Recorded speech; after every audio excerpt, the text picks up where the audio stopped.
Yes, I am your host, Rebirth, here today to share my birth story with you. So, I have had three births. My first birth occurred in the hospital, public hospital in my country, in Trinidad. And my second birth was at home, and my third birth was at home. My second birth story, you can listen to the Free Birth Society podcast, it's there. Maybe I can link it. I don't know if I can find it. But if I do find it, I will link it in the description of this video. But we'll see how it goes, right? So, anyway, my third birth, where do we start? So,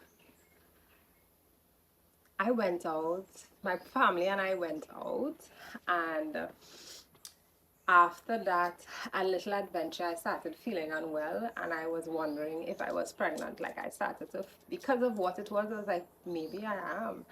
And with that potential, I got very excited about it, but I wasn't. I got excited, but then when I realized how excited I got, I knew it came to my realization, it came to me that I was ready for another child.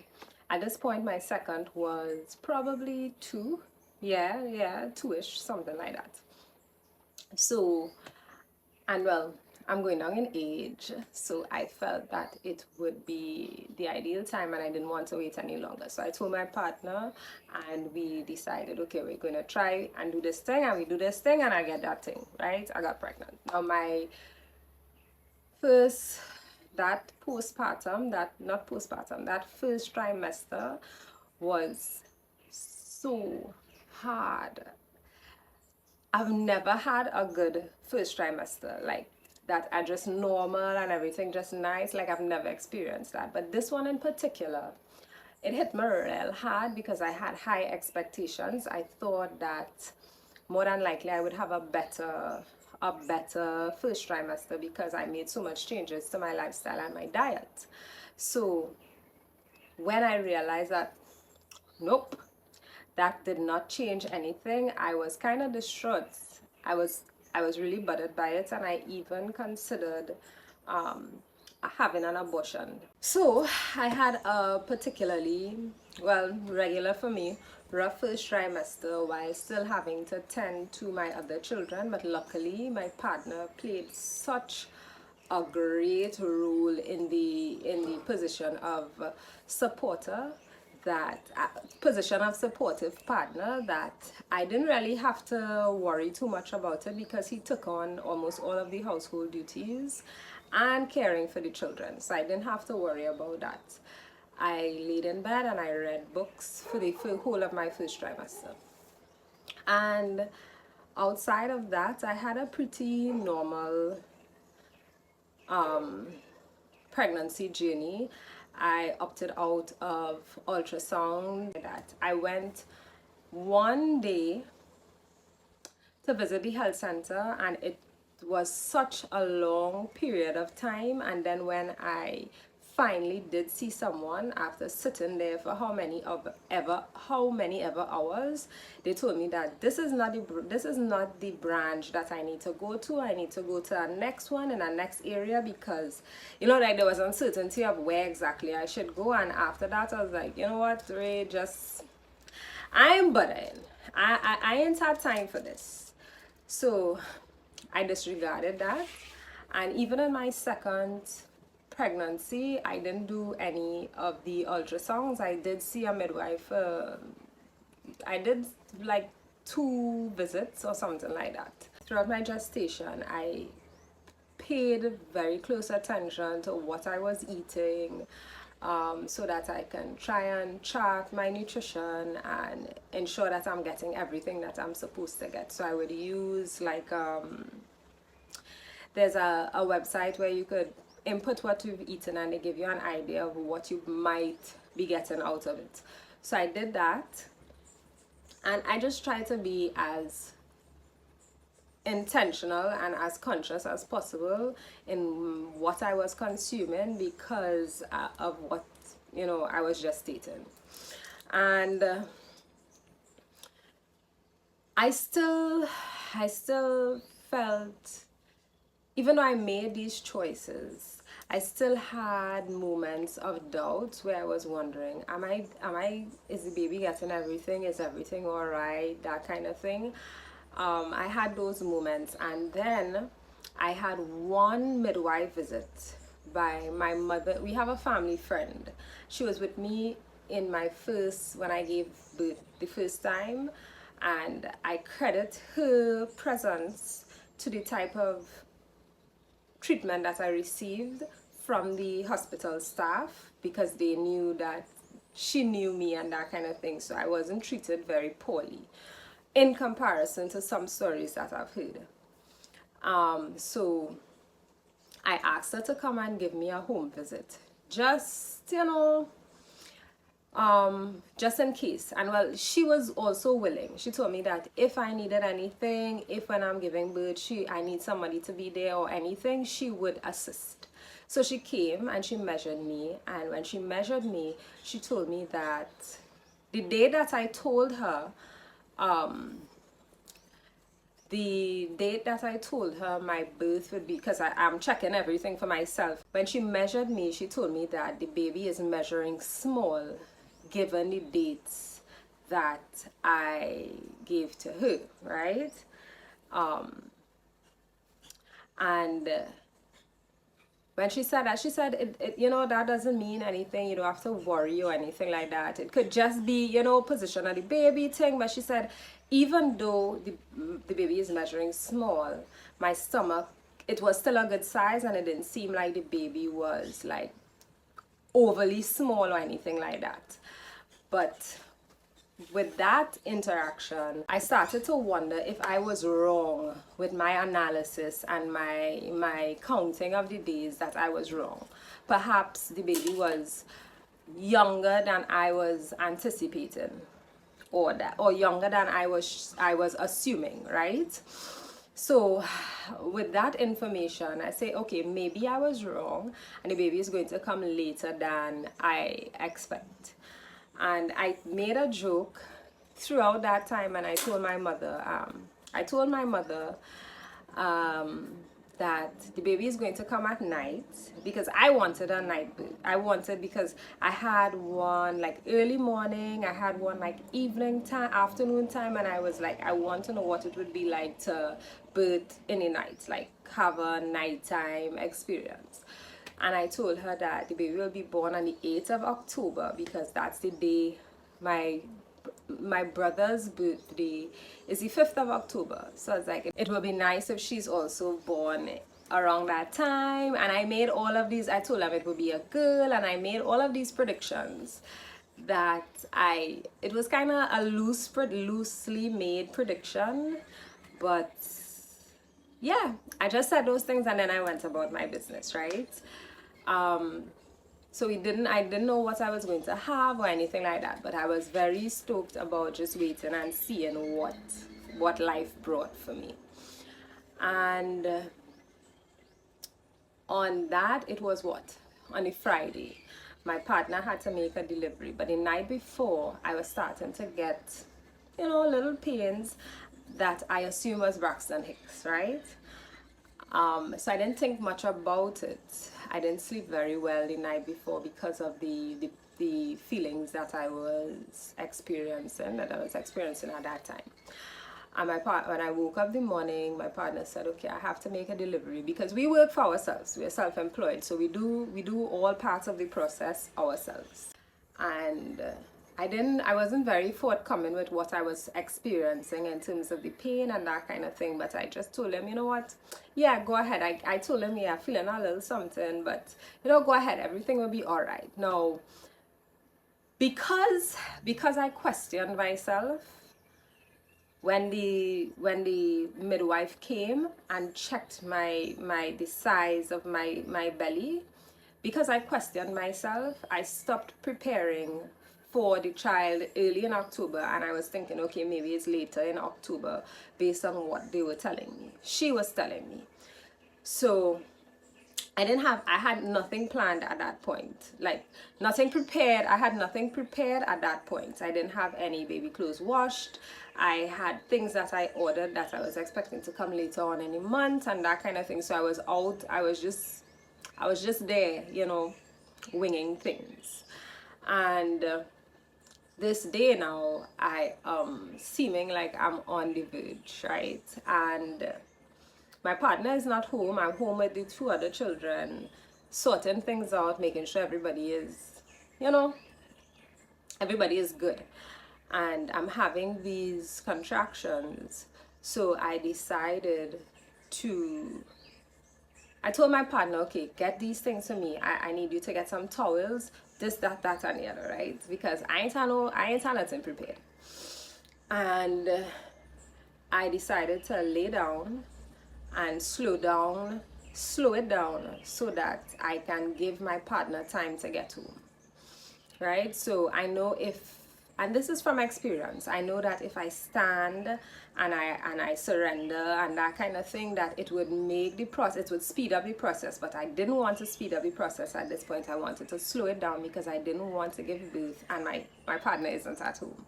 I was in a weird space in terms of preparing mentally because of what was occurring.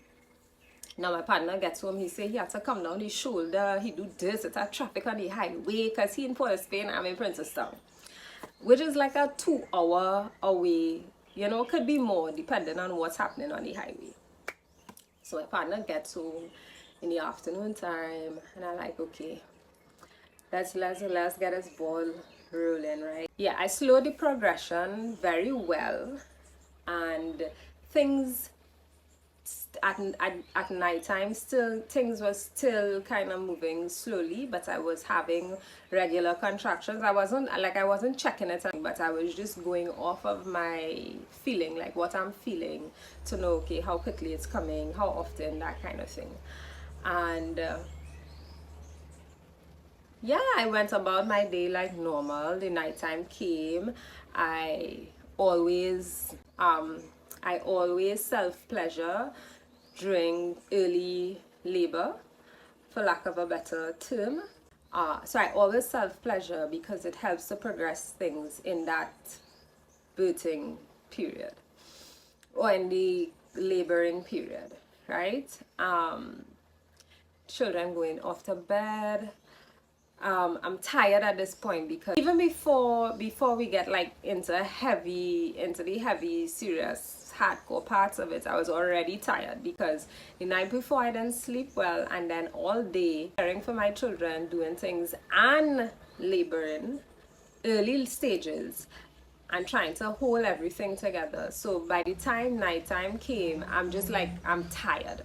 I'm already exhausted. I was going to try and take a nap, but then I couldn't like just sleep, because these contractions are coming pretty regularly, and I can feel it.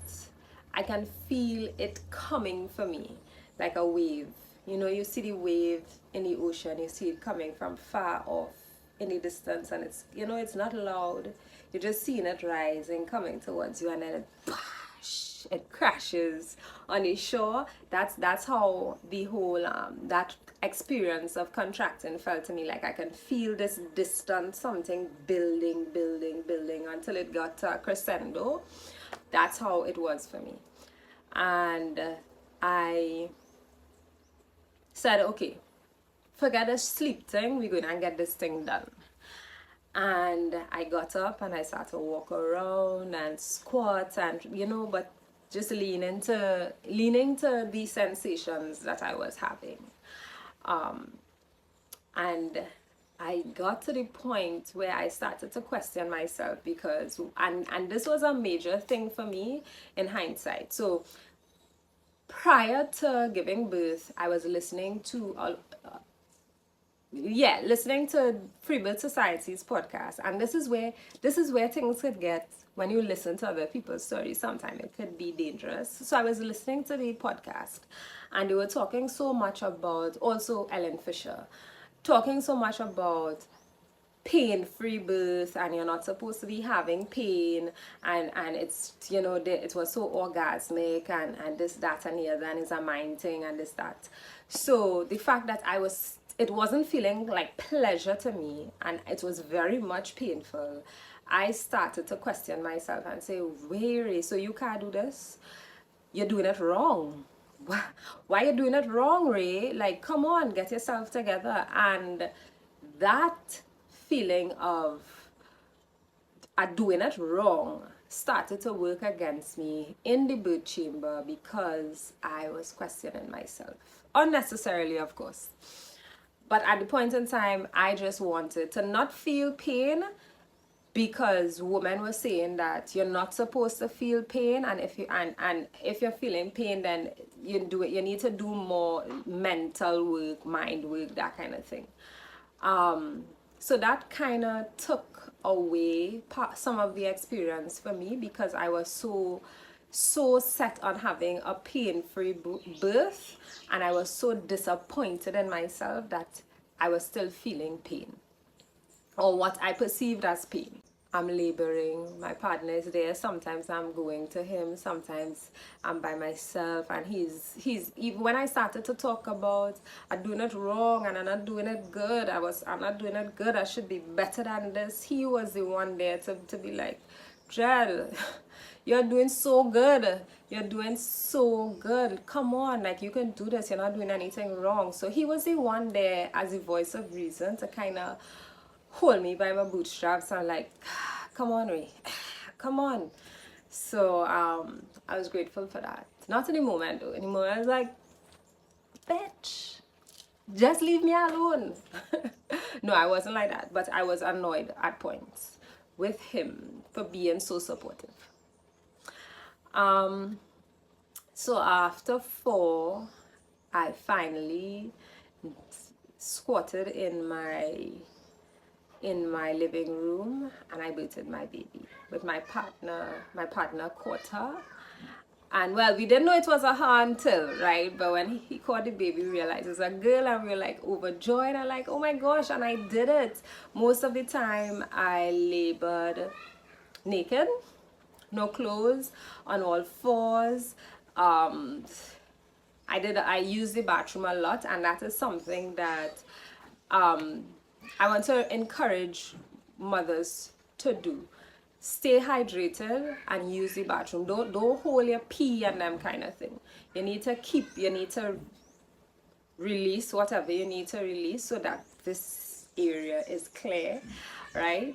So I was snacking on things, I had my water, labored on all 4, as I said, pushed out my baby in a squatting position. My partner caught her. I was like, you were here for the time? Oh my gosh, I did this! I am baffled that none of my children woke up in all of this hullabaloo.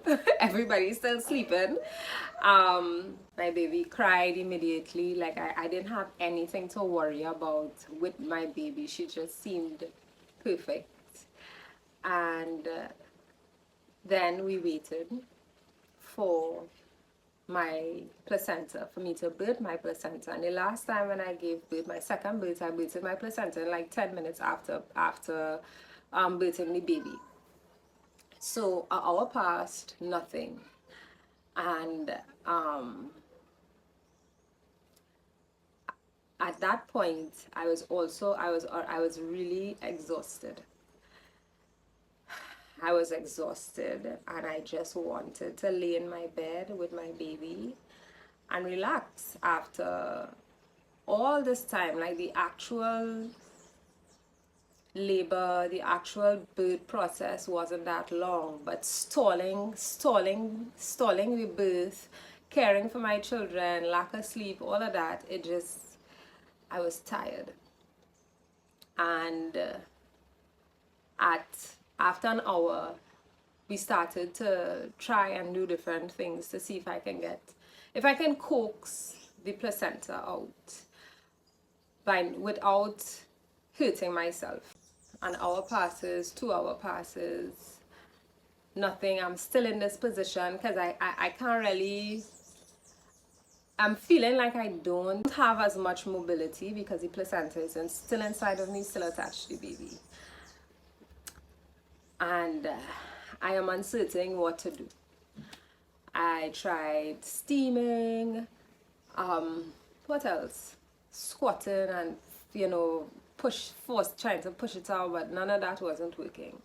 And I feel as though if I started doing stuff earlier, rather than waiting for so much time to pass to try and get the placenta out, that things may have transpired differently. I called my mom, letting her know, okay, baby is here, but placenta is still there in there. You know, what do we do? And she, at this point, is a bit concerned because she's like, what time was she born? This is a long time, really. She said, okay, call the midwife friend that I mentioned earlier. So I call her. This is wee hours of the morning, like after 5. When did I born? I think she was born around 3 or 4, something like that. So I call, she comes over. Actually, no, she tried to explain to my partner what to do in a case like this where the placenta is retained and it's not like readily being birthed, right? It's not readily dislodging itself and coming out. And she told him that he needs to hold my uterus, hold my womb, and pull on the umbilical cord, but not too hard. And he has to lift, like hold it and lift it away while pulling so that it doesn't damage my womb. And that it wasn't working for him, right? And I figure, you know, lack of experience, not wanting to do anything to hurt me. So she said, okay, I'm coming. Luckily, she lives close by, probably like, I don't know, 20 minutes away or something like that. So in no time, she was there. And she did what she was telling him to do. I wish I knew that I had that information before, but now I know, right?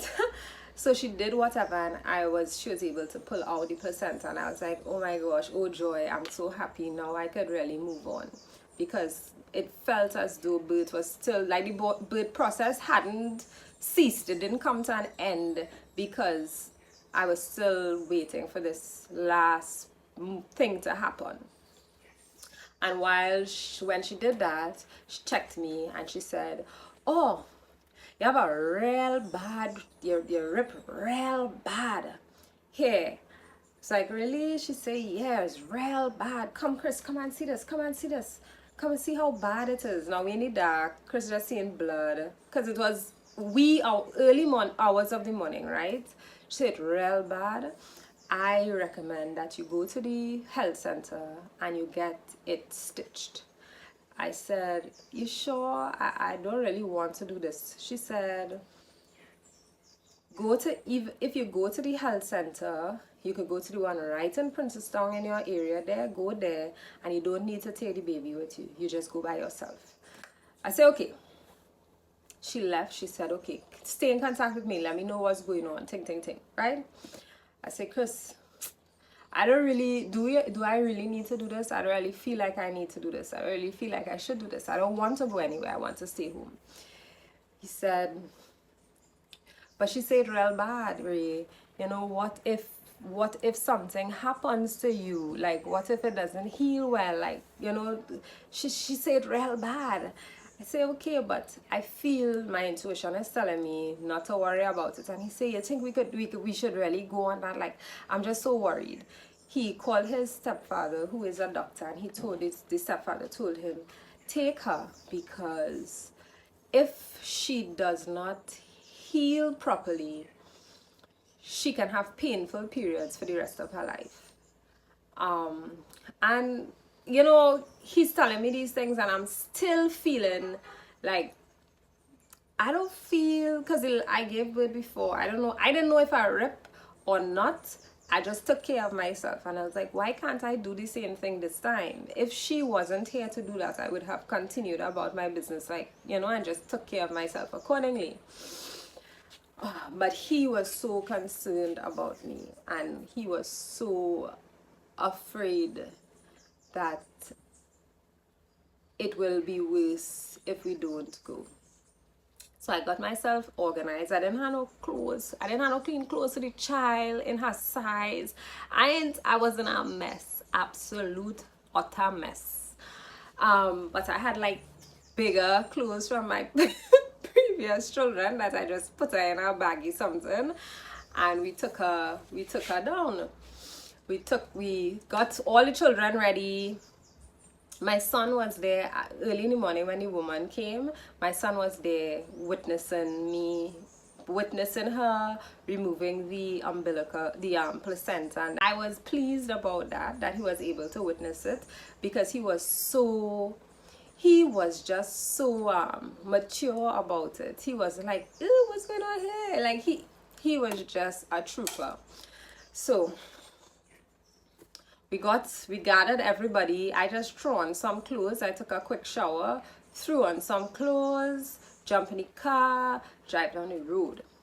When I got to this is the part of where the story of where my birth story gets extremely interesting.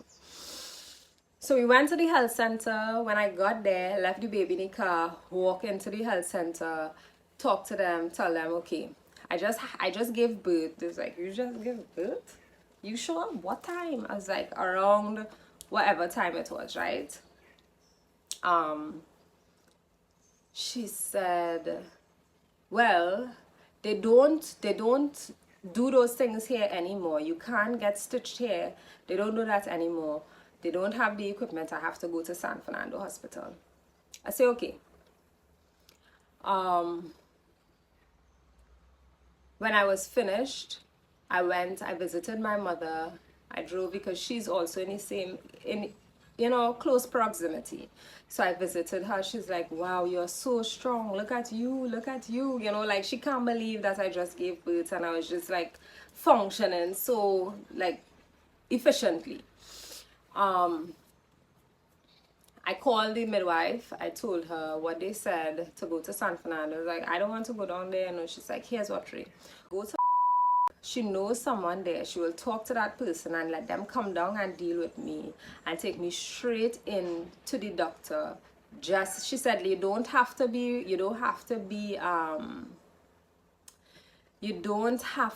admitted or anything like that. They will do you in like do it in the emergency section, right? I say, I don't want to go, Chris say, Ray, what if it's worse later on? She said, we don't need to take the baby in, let's just go. Say, okay. I walked with my placenta just in case they needed like evidence or anything like that. So I get to the hospital, and this is a woman. She go to the woman's side, ask for this person. When I get into the hospital now, like the administrative area, with my placenta in my plastic bag, the lady is like, you just give birth? Where the baby? We don't have no proof of no baby. I say, I have the placenta. You don't look like you think. You don't look like you could you look like you could go in the market right now. You just gave birth. I'm like, yeah. So she told me I have to bring in the baby in order for them to deal with me, so that they have proof that I really did give birth. And all of this time, I'm still feeling like I should not be here. I should be at home with my baby. I just gave birth like, I don't know, like 2 hours ago, 3 hours ago, something like that. So I went outside, got the baby, and all of this walking, I walking up and down, back and forth, right? Gone and get the baby, gone back in. They admit me. The person that the lady told me to ask for, I didn't get on to her. They said that she went to do something, she'll be back soon. And then they took me down in the back in the emergency section. And these people went wild when they realized that I gave birth at home. And they started to question me. They took my placenta. I told them I want my placenta. When I'm leaving, I want my placenta. I'm not leaving it here. They told me, yeah, when you're ready to go, your thing, whatever. And these people started to question me. Like, why would you do this? Why you would do something like this? Why you don't go to a doctor? You know? And there were things that I lied about because I didn't want the lady to get in trouble, one, and I just didn't feel like I needed to give them all of the information. But what I didn't know is that they were liaising with her on the phone, asking her questions to see what was lining up and what wasn't lining up. And what wasn't lining up was how long the baby was born and how long the placenta stayed inside and who was there and that kind of thing. So that just added to the whole case, the fact that they wasn't sure what actually happened because of the different information that they were getting from both of us. And so they took me into the room. They come in to talk to me to try and find out why you would have a child at home by yourself. Like, why didn't you come to the hospital? Blah, blah, blah. Then they said, like, you're supposed to have tests. You're supposed to do different checks. Why did it, you know, they're just losing it, right? And at this point, I am getting more and more concerned because my blood type is O negative, and usually with O negative blood type, you have to take a particular shot, a Rogam shot that I refused to take even from my very first pregnancy. And this is the whole O negative blood type was the reason why I was unable to source a midwife for my second pregnancy, because everybody was like, nah, we don't do home birth for O negative, like, you know, we just anyway. So I knew if I submitted and I allowed them to test me and test my blood and all of these things, that we would have been in an even worse position. And I was just so angry with myself. Like, when I'm sitting in that room, because I'm separated from my partner is out in the car park with my 2 children waiting, because the lady told us this will be really quick.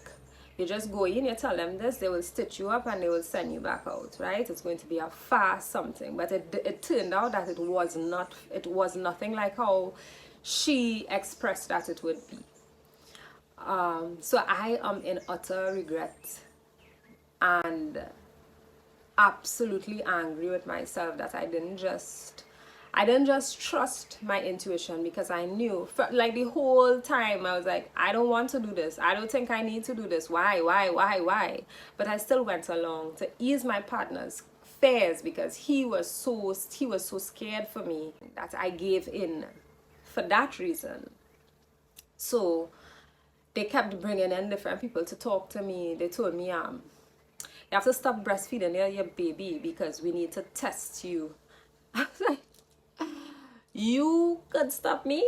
I was like, Judd, since she was born, I've been breastfeeding her. What was the difference now? Like, y'all can't get me to do this. I was just like opposing everything, and I had to gather all the strength within me to do that, because I was literally on the last bit of energy that I had after all that I've been through before.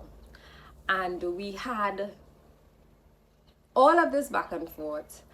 I continued to breastfeed my baby because they couldn't stop me. And I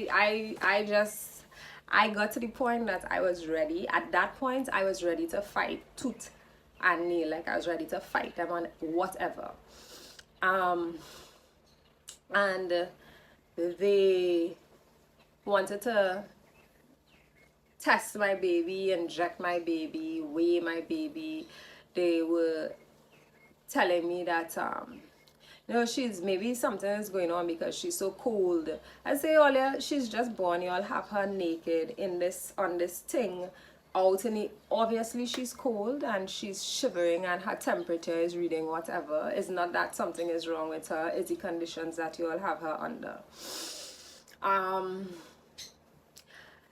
I just had to fight. They told me that they will call children's authority for me, they will call the police for me if I don't let them do what they say, if I don't allow them to admit me. I was telling them, I was like, Jed, I am the person that gave birth. Nobody, I came in here specifically to be checked for tearing. Nobody has checked me. Nobody cares about what I am going through. You all are just so focused on the fact that I gave birth to this baby at home without medical assistance. Even though the baby is here and both of us are alive and well, as you can see, you all still no care for me. What I came here for, nobody in watch me, nobody in check me, nothing like that. So I was telling them that, and every time I walked, like if I walk down the corridor or something, you would hear them calling the security, look she come in, look she come in, watch, she trying to, and I saying, look, I am like barely 5'1", right? And these people get on like if I am some type of terrorist inside of there. I mean, granted, I was giving them it back and you know, and not just lying down and taking it. But you know, what could I have done there that they had to be under so much strain to keep me in place, right? And eventually they went out, they found my partner, they tried to talk to him. They told me that the fact that my baby was connected to the umbilical cord for a long period of time is not a good thing. And I jump on my high horse, and I was like, why do you all have such primitive old information? Like, we know, like, medical evidence, research has shown that baby being connected to the umbilical cord, to the placenta for an extended period of time is very beneficial to the baby. I was like, this is all information all you're running with still. And so it was a lot of that, a lot of them telling me things and me telling them back things, because I was very well informed and well researched at that point in time. So there wasn't anything they could really tell me to like scare me into things. They told my partner that if we agreed to let them take blood to test, they want to test something, they want to test, and they will take the blood and test it, and once that is fine, they will send us home. And at first I was like, no, blah, blah, blah, blah, blah, blah, blah. But then I spoke to my partner. He's like, yeah, I told them that you would, and let's do it. So we could at least, you know, they told me that we could leave and then we'll come back the next day, depending if whatever they're testing for gave a negative reading, right? And so I did that. Listen, when those people stick my child, I started to weep, like sob. I felt so guilty. Like I don't know, boy. That was a wild moment for me, because I did everything that I could have to not end up in that type of place, in that type of position where my power, I kind of gave up my power, and I did with all the information and all that I know and everything that I advocate for. I still ended up in that place by choice, because I leave my house, drive all the way there, and put myself in that position. So I was disappointed in myself and hurt, right? And looking for who to blame. So I was weeping, and these people calling the lady and telling her, look, she crying. If you see how she crying and she getting on because we doing this, da, da, da, da, da, da. These people have they really don't care. They took the test, and They checked me. They told me that it's not a bad tear. I told them, okay, I'm opting out of being stitched. I don't want to be stitched. I still didn't do it even self. Could I just keep my ass home? Anyway, so a doctor comes in and she talks to me. She tried to talk to me about why did I do this at home, and all these different things that she trying to like I don't know what she was trying to convince me of. And I told her, okay, I would like to sign the DAMA and I would like to leave. I will not be admitted here. And the midwife told me to use that. She told me the DAMA is discharge against medical advice. If you tell them that you want the DAMA form, they are supposed to give you that, and you sign it and you leave, right? And well, they have it so that if anything occurs, there's this evidence that you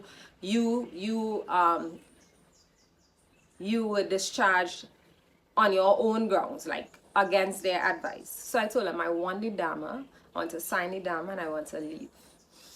They brought the DAMA for me, and they told me, okay, they're doing the test, we'll have to wait. But then somebody came and they told us we can leave. And I jump and I sprint out of them bike. But first, collect my placenta. Like, that's mine. And I sprint out of there. This is probably like, I don't know, like 12 in a day by now. So all of this time, my children are out in the car park. We ain't have no breakfast, we ain't nothing. We just there. They kept us there for this period of time, right? And on our way back home, they called and they told me that whatever they tested for with her blood, it is over by 2, right? Like, so let's say it's 100 is how much they want it. Ideally is 102. So they want me to bring her back because it's over by 2. So I asked, I said, is this a dangerous thing that needs to be dealt with today? You know, I'm tired. I have children. We in Princeton. We are our way. They say, okay, well, if you agree, you can come back the next day and bring her for them to retest or do whatever shit they wanted to do, right? I said, okay, cool. Because I just wanted to get home. And then the next day, we got dressed, we organized to leave home, and we got on the highway with everybody. And then when we on the way, something within us just told us, or you're going back to these people, or you're going back in these people place. Because what I realized in that experience is once you are in there, you are at their whim. You have no control and you have no power, no real power in those spaces because they are the dominant force.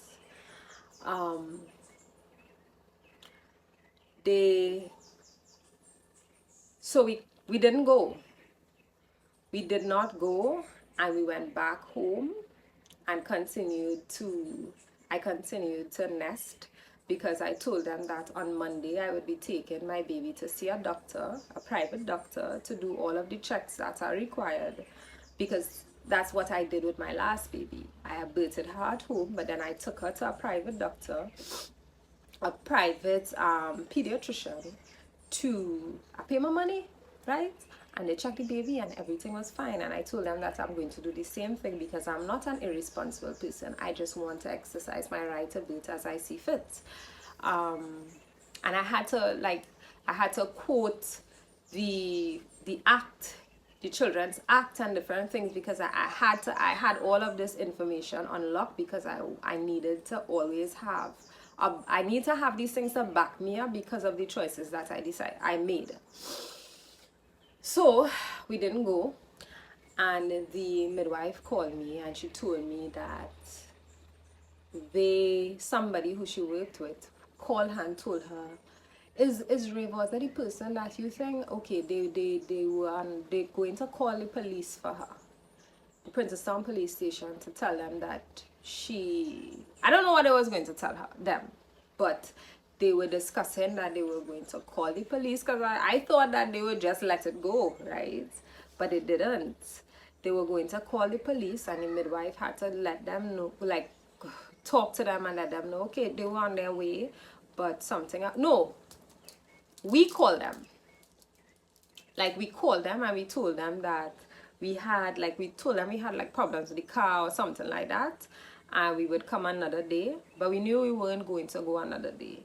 But before we called them, because they were expecting us at a certain time, before we called them, they were already preparing to call the police for me.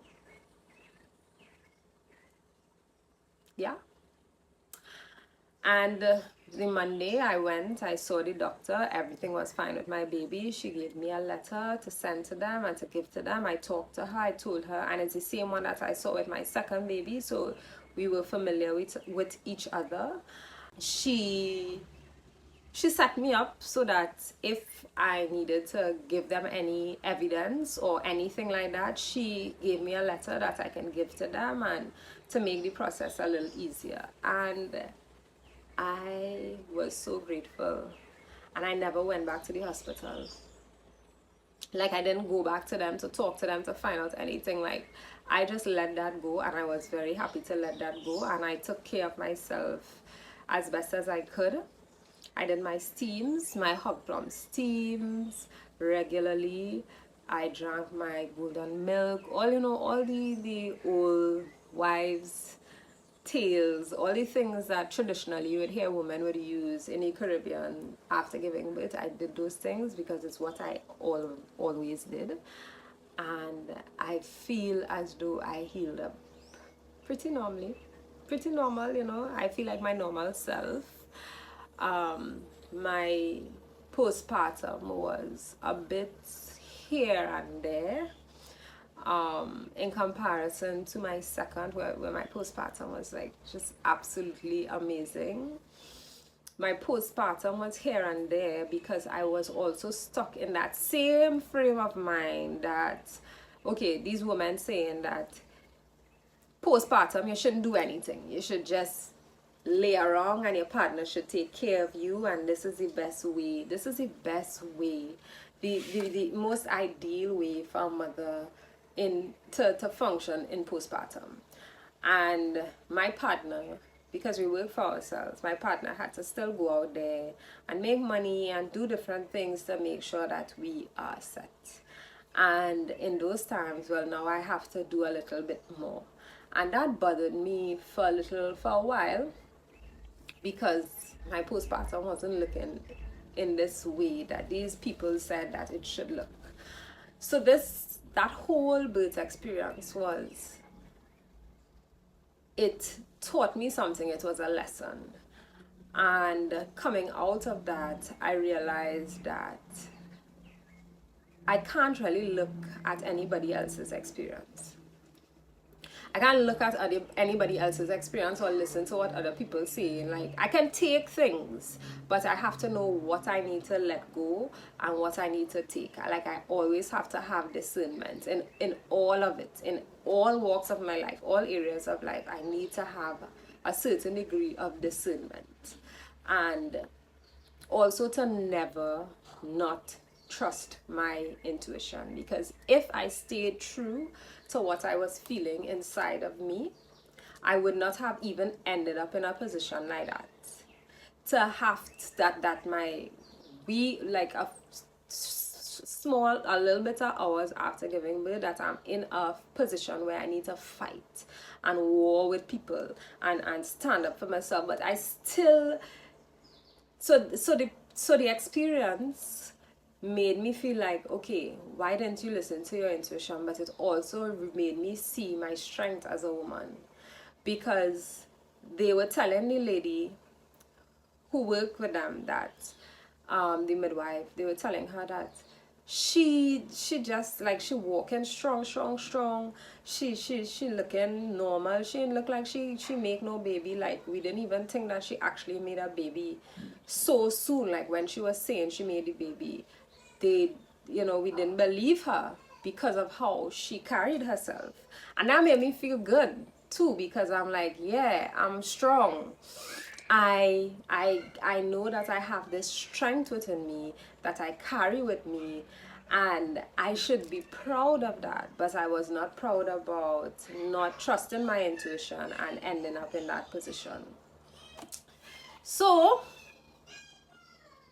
my baby now, she will be 3 years, and she'll be 3 years in October, and she is just a firecracker. Like, she just out here living, and I didn't have any problems with her in my postpartum. You know, everything just flowed perfectly. Not perfectly, but exactly how it was supposed to flow, and exactly how it was supposed to be. That is my story, and I just want to remind you that you could think that you could think you're however advanced, or you think that you know so much, and you can still end up in positions and situations that are unpleasant for you, and that we always have to be on guard as women, especially birthing women. We have to be on guard and always prepared to advocate for ourselves and stand up for ourselves, because most of these structures, these social structures, are in place to kind of bring us down and to destroy us. So we have to be our own saviors in a sense and take care of ourselves. Can't wait for no knight in shining armor to come and save you. You really have to be your own savior. This rounds, because there's a lot of things that are going to come at you, especially as a mother, well, as a woman in general, but as a mother now, you have children, you have other people who are dependent on you and are looking to you to protect them and to protect yourself, so that you are always capable. You always have the capacity to take care of them. And that is it for me. I trust that you're not as hot as I am, because your girl is melting in these streets. Your girl melting out here. Melting. Yes, I trust that you are not as hot as I am. But I trust that something here inspires you. And thank you for giving me some of your time and sharing this space with me. Now, like, subscribe, share with your people and them, right? Let me share these stories around, and look out for more stories coming up soon. Aloha.